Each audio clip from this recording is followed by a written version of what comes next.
Berkenaan dengan tiket kapal terbang, ini juga berkaitan dengan ramai Ali Yang Berhormat yang membangkitkan tadi. Yang pertamanya, saya dah jawab beberapa kali. Kerajaan tidak berhasrat untuk meletakkan satu ceiling. Kerana kalau kita letak ceiling, syarikat penerbangan ini tak ada motivasi, mungkin mereka akan cut capacity. Jadi kalau kita letak ceiling, pada waktu-waktu yang bukan puncak, mungkin harga itu akan meningkat.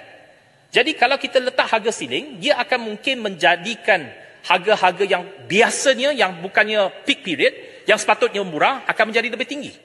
Jadi apa yang kita buat ialah intervensi secara pilihan pada apa yang dibangkitkan oleh MIRI tadi, oleh SIBU, daripada ahli-ahli parlimen daripada Sabah dan Sarawak. Saya tahu bahawa memang isu tiket kapal terbang ini memang menjadi satu isu yang begitu dekat dengan ahli-ahli parlimen Sabah dan Sarawak. Itu sebabnya kita akan membuat intervensi secara terpilih. Bukannya buat satu dasar, kita pukul sama rata dan dia akan memberikan kesan secara jangka panjang. Apa intervensi yang kita akan buat? Yang pertamanya, untuk musim-musim perayaan, kita galakkan syarikat-syarikat penerbangan buat midnight flights, fixed fare. Ini akan diteruskan untuk musim-musim perayaan, Tahun Baru Cina, Hari Raya dan sebagainya. Mereka akan tambah penerbangan. Kita akan facilitate, airport akan dibuka sampai kepada Larut Maram. Kita akan facilitate dari segi menara trafik. Jadi mereka digalakkan untuk buat tambahan flights untuk waktu Larut Maram. Yang keduanya, untuk musim-musim perayaan yang akan datang ini, kita akan buat macam kita buat semasa gawai dulu. Yang berhormat, semasa gawai, kerajaan ini telah pun membuat intervensi. Kita beli kerusi-kerusi yang masih belum terjual itu sekaligus. Dan kita minta syarikat penerbangan jual kerusi-kerusi itu dengan satu harga tetap. Jadi perkara sama kita cuba akan buat intervensi, khususnya untuk Sabah dan Sarawak. Kerana Sabah dan Sarawak tak ada pilihan. Mereka nak balik kampung mesti menggunakan syarikat penerbangan, mesti menggunakan flights. Jadi kita akan buat intervensi untuk musim-musim perayaan yang akan datang. Bukannya kita tak buat. Saya akan jawab. Okay, saya tahu apa yang Berhormat nak tanya dah. Tak apa, biar saya jawab. Yang keduanya, jangan lupa juga untuk mahasiswa dan mahasiswi yang selalu ahli-ahli parlimen daripada Sabah dan Sarawak bangkitkan. Ramai pelajar-pelajar tak dapat balik kampung untuk beraya kerana tiket kapal terbang mahal. Kita tahu. Itu sebabnya tahun ini kita telah melaksanakan satu inisiatif. Kita memberikan insentif RM300 voucher tiket kapal terbang kepada semua pelajar Sabah Sarawak yang belajar di Semenanjung. Ini belum dilancarkan. Peruntukan pun tak ada sebenarnya. Kalau lihat dalam buku belanjawan kita, tak ada peruntukan tu. Tapi kita dapat buat.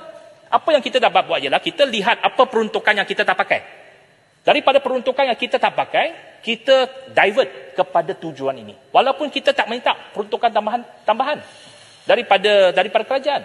Kementerian Kewangan tak bagi peruntukan tambahan kepada kita. Tapi kita gunakan apa yang kita ada, baki peruntukan kita, kita salurkan untuk membantu pelajar-pelajar, PTA, Maktab Pengguruan dan sebagainya daripada Sabah dan Sarawak dan juga anak-anak Semenanjung yang belajar di Sabah dan Sarawak.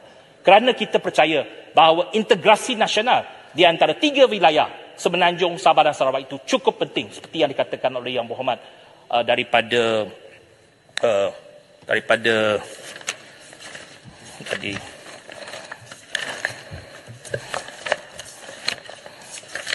Sri Aman tadi yang sebut kenaan dengan integrasi 3 wilayah ini. Memang penting. Dan itu yang kita akan teruskan. Dan saya akan cuba untuk membantu dari segi intervensi-intervensi yang kita akan buat. Berkenaan dengan beberapa peningkatan harga tiket kapal terbang baru-baru ini. Antara sebabnya ialah bulan lepas kita tahu apa yang berlaku kepada My Airline. Apabila My Airline ini tutup, kapasiti ataupun tiket-tiket yang telah dijual oleh My Airline sini, mereka perlu cari alternatif. Jadi, MAS dan AirAsia, mereka absorb dan memberikan diskaun kepada penumpang-penumpang yang telah membeli tiket kapal terbang daripada My Airlines ini. Itu sebabnya, pada bulan ini, kesannya ialah permintaan lebih tinggi. Sebab mereka absorb daripada penumpang-penumpang My Airlines. Dan kita tahu bahawa ada beberapa baki tiket dalam beberapa hari ini untuk sektor SIBU dan juga sektor MIRI memang mencecah. Dan saya dah memang memantau perkara ini dan saya minta supaya syarikat-syarikat penerbangan pastikan supaya janganlah menjadi satu trend ataupun harga yang terlalu tinggi sehingga rakyat kita tak mampu untuk terbang.